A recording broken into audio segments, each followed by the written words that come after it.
Hey guys, join me in making sofrito for the millionth time. But this time is better than any other time because I finally found culantro. For those of you who don't know, culantro is an ingredient that we use commonly in Puerto Rican cuisine. It's very similar to cilantro, but also different, and it's a key ingredient in sofrito. If you can't find it, feel free to just substitute with extra cilantro. Today we're using a combination of both. We'll start in a food processor with a yellow or white onion, some sort of sweet slash mild pepper. Use cubanelles, bell peppers, you name it, and our cilantro, our culantro, and some fresh garlic.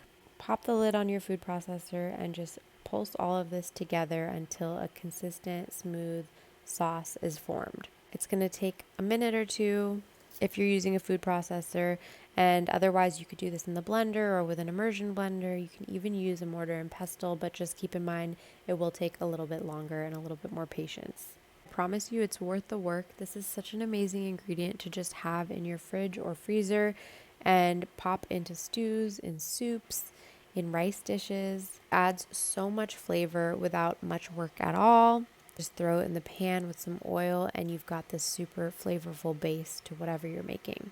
Okay, so once our sofrito has pureed and it looks a little something like this, you are ready to store it. I like to pop most of mine into ice cube trays because this way I can make it last for months.